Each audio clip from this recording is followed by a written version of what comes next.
Le damos la bienvenida a nuestro siguiente invitado del día de hoy, el licenciado Juan Carlos Guerra. Él es secretario de Educación del Partido Revolucionario Dominicano. ¿Qué tal? ¿Cómo le va? ¿Cómo está usted? Buenos días, doña Marcela, buenos días, don Andrés, y buenos días a la audiencia de este espacio. Muy bien.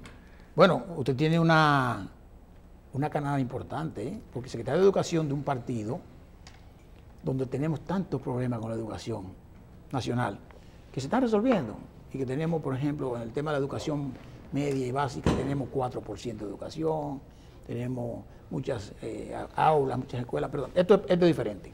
No, y ayer el ministro Navarro dijo que quiere tumbar el muro que hay entre la educación pública y la educación privada. Eso también es importante. Muy bien, muy bien, muy bien. Pero, ¿cuáles son las funciones de la Secretaría de Educación de un partido? De manera particular del PRD. Fíjese, antes de entrar en esa parte, con el tema del sistema educativo de la República Dominicana, yo quiero decir algo sobre ese tema. Fíjese, hemos avanzado importante en ese sector por tres cosas fundamentales. La primera, que en materia educativa las fuerzas políticas en la República Dominicana han sabido ponerse de acuerdo, y el primer referente que tenemos con eso es el plan decenal de los años 90. Claro, claro. Pasaron 2 planes decenales y el pacto por la educación, que yo creo que eso ha sido importante también para que podamos avanzar en materia educativa en la República Dominicana. El segundo aspecto es que ahí, en materia educativa, tanto la sociedad como las propias fuerzas políticas han podido empujar la aplicación de la ley. Y yo creo que también, digamos que esa es una lección importante para los demás aspectos de la sociedad dominicana. Y el tercer aspecto que para mí es fundamental es que, sin darnos cuenta, digamos que de manera silenciosa, hemos ido venciendo vicios del sistema educativo dominicano que arrastrábamos al menos hasta la última década del siglo pasado. Por ejemplo, ya la deserción escolar al día de hoy no es un problema.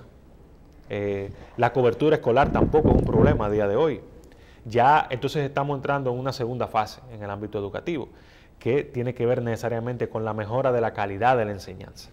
Y yo creo que ese es el principal desafío que tenemos en la República Dominicana con el aspecto educativo. Cómo convertir a la educación en el eje real y efectivamente prioritario para impulsar el desarrollo de este país.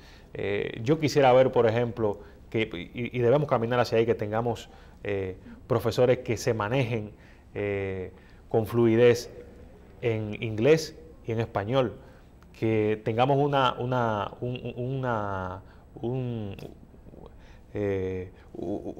sector educativo digamos que orientado a ciencias y matemáticas, por ejemplo, que podamos sacar una generación de bachilleres que tengan conocimiento realmente de todo lo que es todo este ámbito nuevo de los algoritmos complejos, de las nuevas tecnologías. Es decir, que en materia educativa la República Dominicana creo que ha podido ir, digamos, avanzando. Ya en el ámbito meramente político. No, pero entonces me gustaría que lo dejáramos ahí, porque ya me interesa el tema, esa parte, señor Guerra, porque es verdad, el país ha invertido muchos recursos en educación. En los últimos años, diríamos que en estos periodos del PLD, porque en la época de Balaguer construía escuelas y hacía muchas cosas, pensando más en que la infraestructura se viera, porque quizás eso era lo interesante, que se construyeron y se hicieron, pero la calidad del magisterio no estaba muy tomado en cuenta. Ahora, con todos los recursos que están y todos los esfuerzos que ha hecho el gobierno, el presidente Danilo Medina, que ha hecho muchos grandes esfuerzos, todavía seguimos con el problema de la base del profesorado. Y es el problema fundamental, porque los profesores, tanto en la parte inicial, básica y media, se queman en los exámenes.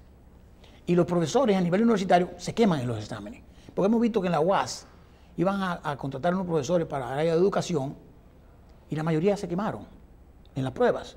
Y yo decía, bueno, está bien, en las pruebas uno se puede poner nervioso en un examen y eso, pero es el único método democrático que hay, porque si no el otro es subjetivo. Esto me cae bien, aquel vistió bien, lo vi bien, vino bien combinado, puede ser el profesor. No, vamos a darle el examen.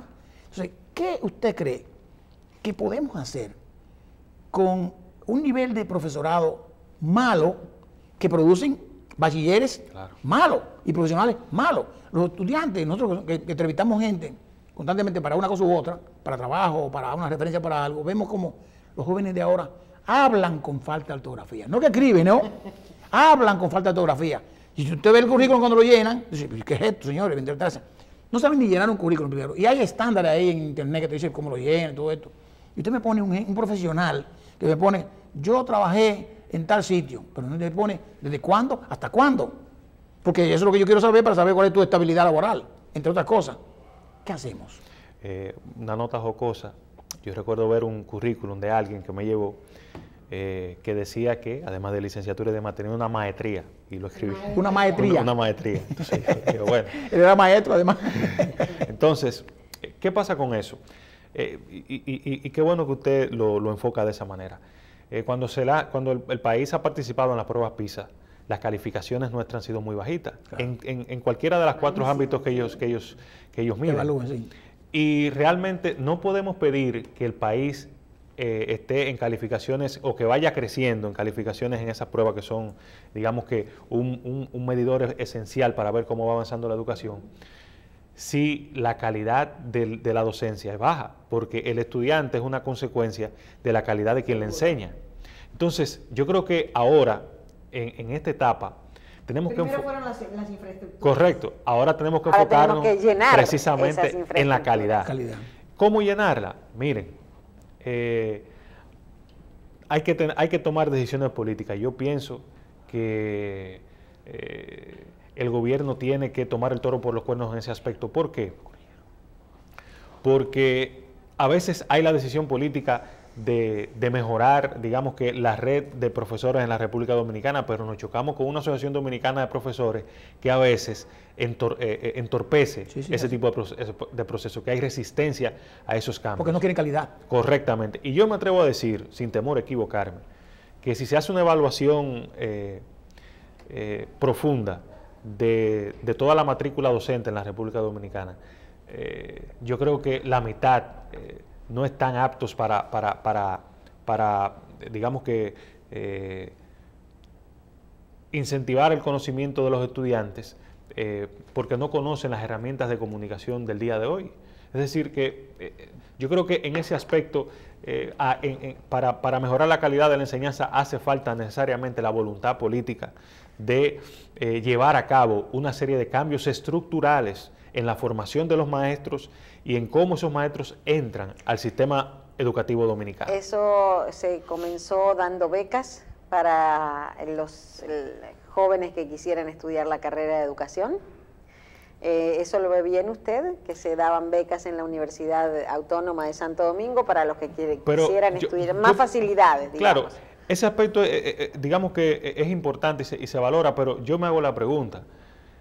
Si esos profesores que salen de las universidades, correcto, y nos están dando profesores de baja calidad, lo que estamos haciendo es estimulando que los profesores de baja calidad que tenemos se multipliquen, porque el problema es más profundo de ahí, no solamente de acceso a la carrera de educación. Correcto, digamos que es un tema mucho más profundo y tenemos que visualizarlo y enfocarlo de esa manera para resolverlo de raíz. Porque yo pienso que va a llegar un punto en el que la inversión del 4% del PIB en educación, si no enfocamos de manera correcta el tema de la calidad de la enseñanza, se nos puede convertir, digamos que, en un barril sin fondo, porque vamos a estar circulando, sin resolver ya, digamos que, el segundo piso de problemas del sistema educativo dominicano. Sí.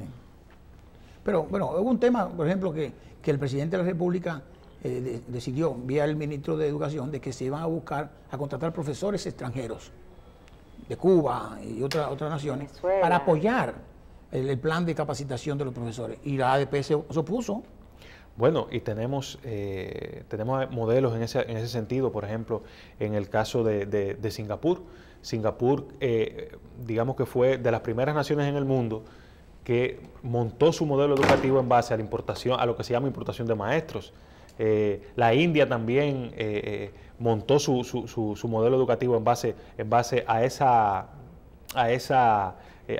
estrategia de traer, digamos que, de importación masiva de cerebros. Sí, claro, exacto. El propio Andrés Oppenheimer hace unos años escribió un libro que se llama Basta de Historias, que habla precisamente de ese aspecto, es decir, de cómo el impulso de la enseñanza ha ido creando las bases para que naciones que hace 30, 40 años eran de las más pobres del mundo, que yo digo que no pertenecían a ningún mundo, que no es que eran del tercer mundo, es que no pertenecían a ningún, han ido creando una base importante. A día de hoy, por ejemplo, naciones como Singapur, India, para no entrar en los países nórdicos, yo me estoy refiriendo únicamente a países que hace 30, 40 años eran pobrísimos, encabezan todas las mediciones de educación en el mundo, y es precisamente porque tuvo un liderazgo político que en su momento tomó la decisión, valga la redundancia política, de salirse del esquema, digamos que, de una clase docente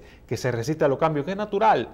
Y ahí entonces el gobierno tiene que tener la suficiente creatividad para crear las bases para que esos maestros que a día de hoy no llenan las condiciones para que la calidad de la enseñanza sea superior, poderlos insertar en el mercado laboral, en otras cosas, o en el propio sistema educativo, pero no ya como docentes, sino en otros aspectos. Es decir, que ahí hace falta un poco lo que decía Einstein, que a veces no es un tema de conocimiento, sino de imaginación. Yo creo que en el aspecto educativo tenemos necesariamente que afrontar ya, digamos que esta segunda etapa de las reformas educativas desde un punto de vista mucho más creativo e imaginativo, sobre todo porque si seguimos teniendo resistencia al cambio, lo que vamos es a engrosar las filas de calidad de la enseñanza de baja calidad, y eso va a generar un círculo vicioso que no nos va a permitir desarrollarnos como país. Claro. Y es todo este esfuerzo que estamos haciendo de tanda extendida, digamos que de aulas de mucha calidad, de estancias infantiles, de estancias infantiles, todo ese circuito que se ha creado, tan bonito además, de cobertura escolar, todo ese circuito al final no va a rendir los beneficios porque lo que vamos a sacar de ahí no va a tener la calidad suficiente. Pero yo pienso aquí, ¿por qué no nos montamos en el tren ese de, por ejemplo, Singapur? ¿Por qué no tomamos esa lección aprendida, que de hecho ha sido beneficiosa? Porque por los obstáculos que tenemos, los conflictos de intereses. Claro.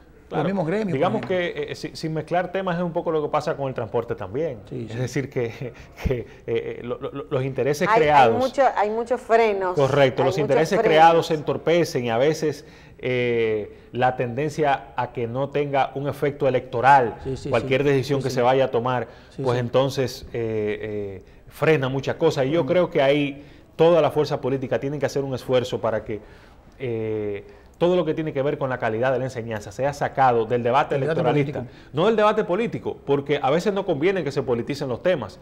Ahora, donde está la falla es cuando se electoralizan, cuando vemos... pensando en el voto.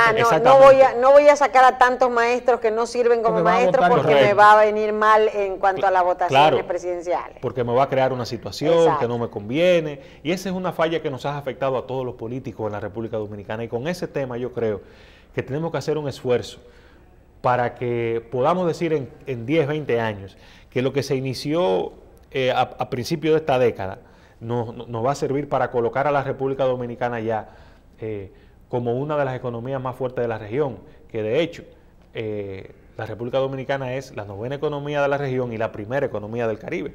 Y creo que tenemos todas las condiciones para que en 15 o 20 años podamos estar entre las 5 economías más importantes de toda la región. Sí, yo pienso que, como dijo alguien aquí la semana pasada, que más que voluntad política hay que tener también valentía política. Correcto. Porque hay que trabajar ahí, hay que trabajar con métodos de fuerza. Exactamente. Porque mira, fíjate, lamentablemente, y es lamentable, que estamos hablando de un país democrático, que es lo que queremos, pero en los países dictatoriales las cosas funcionan diferentes.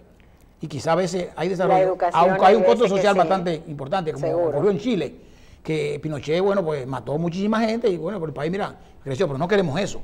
Pero lo que hay es combinar las cosas en un sistema democrático con voluntad y con valentía. Yo me iría más allá. La cuestión está en aplicar la ley para que las instituciones funcionen. Y que cual sea el costo político que haya de que la institución funcione y de que se aplique la ley, yo creo que nosotros vamos a tener importantes resultados en un país ordenado. Y la educación precisamente, digamos que tiene que ser un puntal esencial para nosotros empezar a aplicar la ley y que las instituciones funcionen. Pero podemos vernos también en el espejo de Uruguay, si bien es un país pequeño, con pocos habitantes, creo que tiene menos de 4 millones Correcto. de habitantes. Es el primer país de Latinoamérica con ausencia de analfabetismo. Así es. Y con un nivel cultural realmente muy elevado, muy elevado. Muy elevado.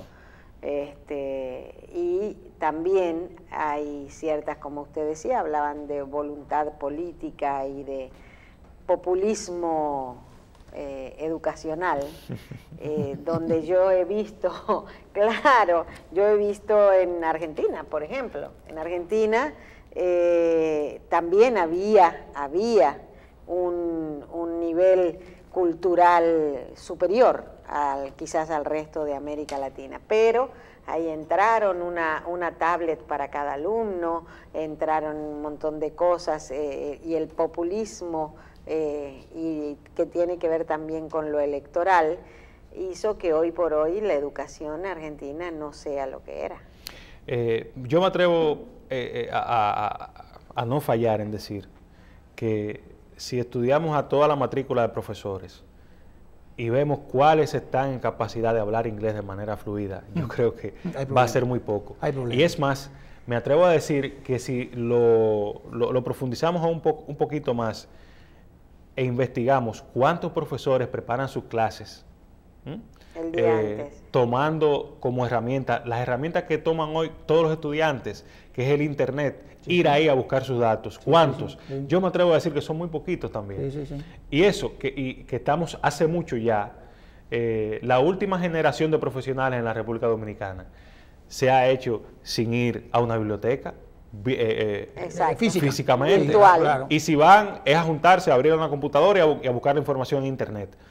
Y mi generación, yo tengo 40 años, yo entré a la universidad en 1996, yo me atrevo a decir que mi generación fue la última que acudía a la biblioteca física. Claro. Y yo hice más de la mitad de mi carrera sin acudir a la biblioteca física. Sí. Es decir, que en esa revolución que ha significado el internet y todo eso, yo me atrevo a decir que los docentes en la República Dominicana no la utilizan para preparar sus clases, por ejemplo. Pero que no se ha intensivado. Para no pedirle cuántos ponen un video en YouTube para que los estudiantes, sobre todo porque hoy la gran escuela del mundo es YouTube, porque YouTube aparece de todo. Sí. Pero también tenemos que tener electricidad, tenemos que tener el proyector, tenemos que tener muchas cosas que quizás no todas las escuelas tienen. Así es. Pero van avanzando. Y de hecho, la misma entrega de una computadora a los profesores y a estudiantes, eso, paulatinamente. Pero en este país hay más teléfonos móviles que personas. Que habitantes disponibles al y trabajo. ya al día de hoy yo me atrevo a decir que el 90% de las personas que tienen un teléfono móvil es un teléfono móvil inteligente, aunque no sea de última generación. Y conectado, porque tiene wifi gratis en muchísimos sitios. Correctamente. Claro. Es decir, quien menos usted se imagina tiene una cuenta de Facebook, por ejemplo. Y si tiene una cuenta de Facebook puede hacer todo lo que se hace en el internet. Es decir, es un poco ir viendo cómo digamos que nos apropiamos de la realidad, de que a día de hoy más de la persona que uno cree utiliza la tecnología para comunicarse, para hacer su vida. De hecho, ya nosotros cuando se nos queda el teléfono móvil en la casa no devolvemos a buscarlo. Pero claro. Definitivamente. Porque se puede quedar la cartera, pero el teléfono no. Así es. Y por ejemplo, usted ve, por ejemplo, que sin demeritar ninguna posición, por ejemplo, usted ve un limpiabota, que usted se para en una esquina, limpia zapatos, y el tipo está ahí y dice, yo te lo he visto en YouTube. Correctamente. ¿Y cómo tú ves YouTube? Yo tengo mi celular aquí. Y te ponen un plan de 50 pesos, lo que sea. O si no, anda buscando donde hay un wifi gratis. Y ahí está República Digital con apoyo del gobierno para ir minimizando la brecha. A propósito de la ley de educación, antes de entrar todavía en política, hay un debate con la ley 6697, con el tema de la ley 44-00, que era la ley que ordena, pues vamos a hacer alguna modificación a la ley 6697 con el tema del uso de la Biblia, el tema de del párrafo de la Biblia, que si después del himno, que si aquello. Es un debate en que mucha gente ha entendido que lo que se está diciendo es que es de obligatoriedad de que la Biblia se lea en las escuelas o que los jóvenes tomen clases de religión obligatorio, católica o cristiana o lo que fuera. ¿Qué opinión tiene usted sobre eso? Mire, en la República Dominicana hay libertad de culto. Para comenzar. Para comenzar. En segundo lugar, yo pienso que el tema religioso, digamos que es un tema de la individualidad de cada quien. Ahora, con el tema de la obligatoriedad de leer la Biblia en todas las escuelas, yo siempre me pregunto, ¿cuál Biblia? Porque la versión de la Biblia católica, usted la compara con la versión de la Biblia de los protestantes y tiene matices. Sí. Hay diferencias. Digamos que sí, que yo siempre digo matices para no entrar en ese debate que es un debate individual. Sí. Y la República Dominicana, sin importar la denominación, ya sea católico, ya sea protestante, ya sea cristiano, todos los dominicanos tenemos, me atrevo a decir con un 95%, la creencia cristiana. Y habrá un reducido número de gente atea. Sí, esa es una cosa. Lo demás, yo creo que de por sí, el hecho de que la República Dominicana tenga una educación laica, no quiere decir que sea una educación que no tenga creencias en lo divino, sí, sino que el laico es una persona que no tiene un compromiso militante con ninguna religión. Con ninguna, claro. Y yo creo que personalmente pienso que en nada afecta que en la escuela se lea la Biblia. No nos afecta en nada, no nos quita nada. Claro. Sobre todo en un país que tiene esas consideraciones. Y el que la quiera oír. Claro, y además, si usted me dice a mí que este es un país en donde hay varias religiones, donde aquí hay una porción importante de musulmanes, una porción importante de gente que predica el hinduismo, judía, la religión judía, ya ahí entraríamos en una consideración mucho más profunda. Pero para mí yo creo que incluso hacer eso el centro del debate en la República Dominicana es intrascendente. Hay cosas mucho más importantes. Eso mismo dije yo. Hay cosas mucho más importantes en el propio ámbito de la educación. Sí. Es una insensatez debatir el tema. Exactamente. Yo eso lo dije en un comentario anterior, y de hecho si me obligan, oye, que se obliga que después de entonar el himno, se lea un párrafo de la Biblia, y ahí están los estudiantes. Mira, cuando usted va a ver una carrera de Fórmula 1, a usted le regalan unos tapones para los oídos. Le podemos dar a la gente que no quiere oír nada. Se tapa los oídos y no oye. Y además, en este país, y lo digo porque yo estudié en un colegio católico, yo estudié en el San Martín de Porres, y ahí en el mismo colegio, yo tengo compañeros que ahí eran de familia cristiana, exacto, de familia testigos de Jehová, y los padres lo mandan y lo inscriben. Exacto. Porque al final la educación es buena. Correcto. Y es en valores. Exactamente. Entonces, vuelvo y repito, para mí hacer eso el centro del debate en la República Dominicana es intrascendente. Sí, sí, sí. Sobre todo porque nosotros tenemos muy pocos ateos y una gran masa que en definitiva, sea católica o sea protestante, es cristiano. Sí. Y al final la Biblia es lo mismo. La Biblia que nosotros tenemos es cristiana. Para ser solidario con mi hijo, yo hablé de Fórmula 1, pero mi hijo trabaja en NASCAR. En Estados Unidos también para la carrera de NASCAR también. Sí. Vamos a ver, señor Guerra, vamos a hablar de política, educación. Mire, la formación política al día de hoy tiene matices distintos a como era hace 20, 25 años. ¿Por qué?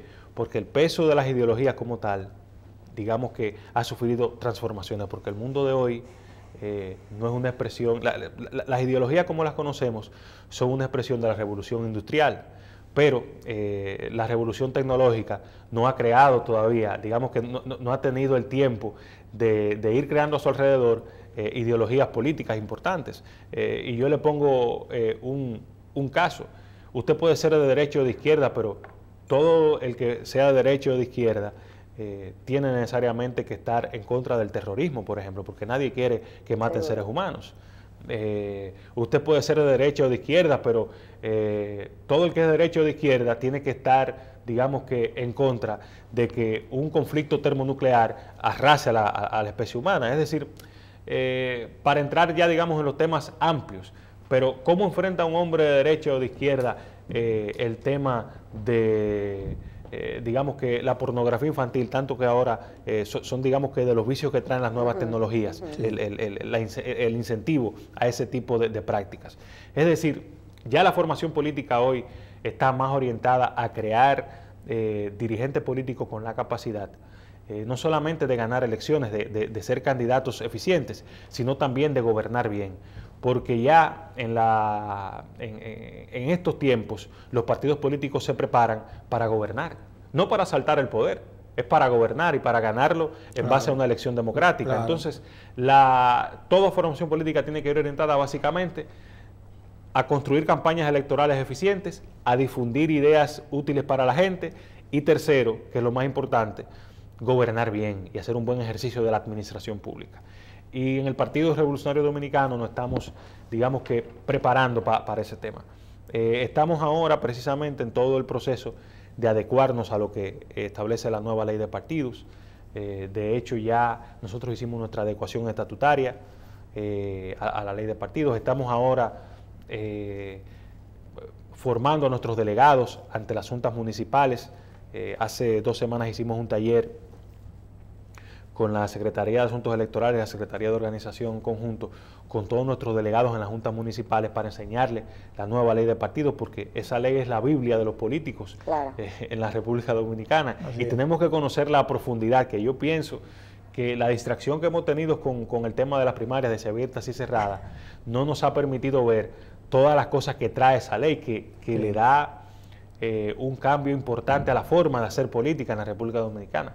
Comenzando con que ahora se regulan los tiempos para las campañas y la precampaña y terminando incluso con prácticas de transparencia que ya van a ser obligatorias. Es decir, a partir de esta ley, el partido que no publique rendición de cuentas, sus presupuestos, la Junta podrá bloquearle el financiamiento. Es decir, que todo ese tipo de cosas yo creo que es importante que los políticos las manejemos y en esta etapa coyuntural nosotros estamos dedicados a ese aspecto, pensando también en a partir de enero empezar a trabajar para que los candidatos que vayamos a presentar al Partido Revolucionario Dominicano en las elecciones del año 2020 pues tengan la suficiente preparación para hacer una campaña de calidad, pero también para gobernar bien el país cuando nos toque en los distintos ámbitos de la administración pública. El PRD, como PRD, cuando era el gran PRD, tenía un instituto de formación política, que creo que se llama José Francisco Peña Gómez. Francisco Peña Gómez, sí. No estoy claro. ¿Quién se quedó con esa? No, el Instituto José Francisco Peña Gómez fue una fundación que creó el presidente Hipólito Mejía. Okay. Y es una fundación que él preside.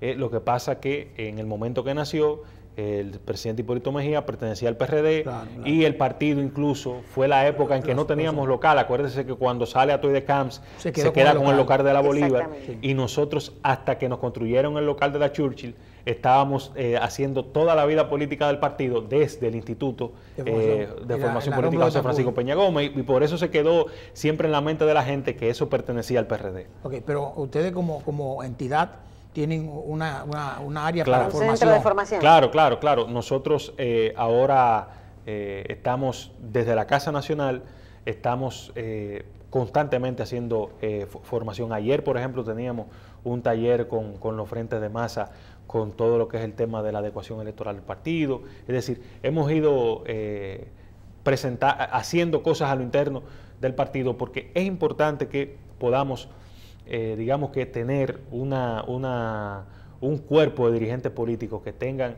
la suficiente calidad para enfrentar la labor política del día de hoy, que es diametralmente opuesta como era hace 30, 40 años. Sí.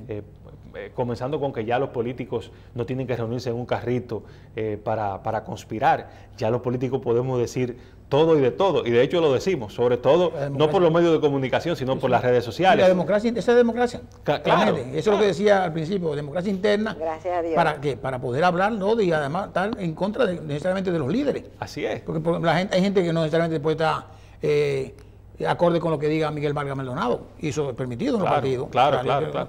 De hecho, ya la época de los liderazgos, digamos que unipersonales, terminó hace mucho. Está terminando. No. ¿Por qué le digo que terminó hace mucho? Cuando Peña, Bosch y el doctor Balaguer eran los tres grandes líderes de la República Dominicana. A nadie se le ocurría en ninguno de esos tres partidos disentir públicamente de ninguno de ellos. Exactamente. Sin embargo, en todos los partidos tenemos al menos dos figuras fuertes. Sí. Sí, ¿no? Y ahora uno dice algo y el otro se lo Correcto, refuta. exacto. Uno dice que es ilegal y el otro... Y lo decíamos esta mañana, eso no es malo. Eso Y no es la malo. gente, hay un problema de unidad, no hay unidad en el partido. Al contrario, eso es lo que es democracia en los partidos. Así es. Que me permitan yo expresarme diferente a lo que usted entiende. ¿Por qué? Exactamente. Y Si lo- precisa- si es- si O Dios- seguir a otra persona que no Claro, sea claro. el Y precisamente que el está. hecho de que nosotros nos escandalicemos cuando hay discrepancia en un partido político dice mucho de la poca cultura democrática que tenemos los dominicanos. Exactamente. Porque lamentablemente en este país, aunque a Trujillo lo mataron en el 61, la cultura democrática del trujillismo sigue ahí, o la cultura antidemocrática, perdón, del Sí, sí, trujillismo sí, sigue sí. ahí. Y lo vemos hasta en las juntas de vecinos. Que aquí nadie pierde una elección, por ejemplo. Aquí no hay ningún proceso electoral en ningún lado que no se dé en base No, y a de hecho, forcejeo. De hecho, cuando usted oye hablar del caudillismo, eso lo dicen los jóvenes.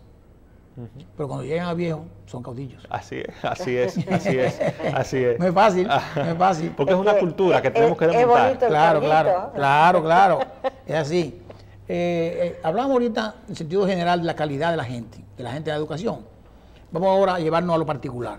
A lo interno del PRD, la calidad de los dirigentes políticos está avanzando, la formación ayuda, contribuye a tener unos mejores líderes. Mire, todos los partidos políticos en la República Dominicana son una expresión de la sociedad dominicana. ¿Por qué? Porque los partidos los componemos dominicanos y ahí hay de todo.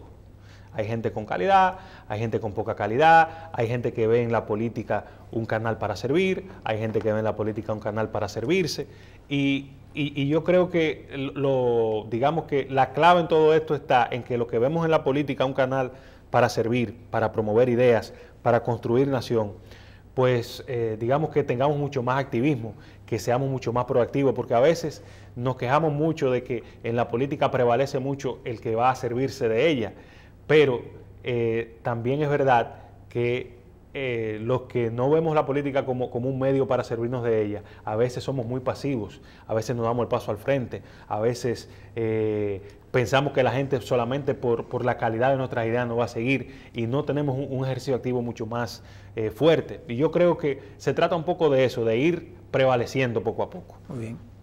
Bueno. ¿Me pareció bien?